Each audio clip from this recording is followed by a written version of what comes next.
Joining us now is Democratic Congresswoman from Vermont, Becca Balint. Congresswoman, thank you for taking the time. I know you have votes to get to, so appreciate you stepping in front of the camera for us. You led a rally pushing for Madawi's release earlier this week. First, your reaction to Judge Crawford's decision. I'm elated, as are so many Vermonters. That clip that you showed should indicate to folks watching your program that Vermonters stand with Mohsen Mahdawi. There were hundreds of people who were there for that hearing, and he was embraced afterwards. There was much hugging and singing. He's a beloved member of the community in Vermont, 10-year legal resident, green card holder, someone who preaches peace and builds bridges with between Jews and Muslims, between Israelis and Palestinians. And this was absolutely about chilling free speech. That's what this was about. And I agree with the judge. This is hearkening back to those times when we are policing people's thoughts, when we are policing people's words. This runs counter to who we are as Americans. The Department of Homeland Security put out this statement just after Madawi's release on bail. And I quote here, "The Trump administration is committed to restoring the rule of law to our immigration system. No judge, not this one or any other, is going to stop us from doing that." The statement goes on to say it is a privilege to be granted a visa or green card to live and study in the United States of America. When you advocate for violence, glorify and support terrorists that relish the killing of Americans and harass Jews, that privilege should be revoked and you should not be in this country. What's your response to that? That is complete and utter nonsense. We have a Constitution here. We guarantee the due process rights to everyone who lives within our borders.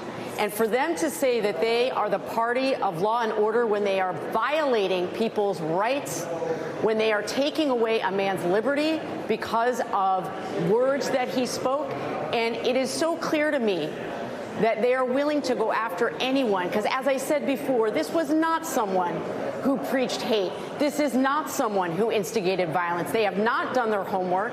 And in this country, we still support people even if we disagree with their speech. That is fundamental to who we are as Americans. And they are trying to beat us all into submission so we don't speak up. And we had hours in the Judiciary Committee yesterday fighting back on these kinds of incidents that are happening under, Trump's rule here. And I can tell you the American people do not like what they see.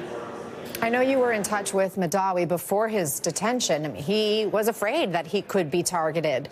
The DOJ plans to appeal Madawi's release on bail. Do you know what his legal team is planning next? Absolutely. They will be planning to appeal. And I just want to be really clear with the American people that he knew that there was a possibility when he went to that final citizenship hearing, and that's what I want people to know.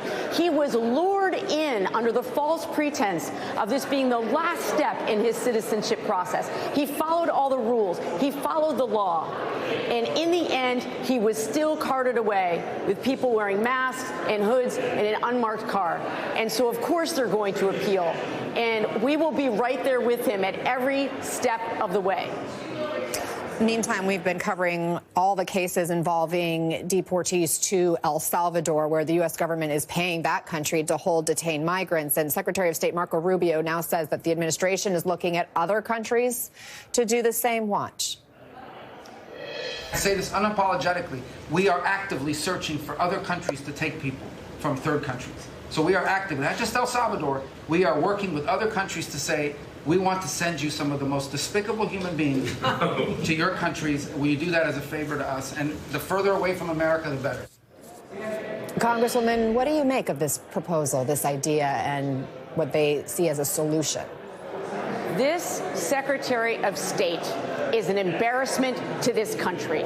He has gone so far from who we are as Americans to be courting other countries to deport people who are living here peacefully, who are living their lives, and to say, of course, people here with green cards are here, and it is a privilege to be here. Absolutely.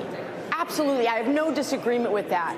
But what they are doing is not going after people who are a danger to America or a danger to our foreign policy interests. And Marco Rubio has strayed so far from his moral core. And I was disgusted by those remarks yesterday.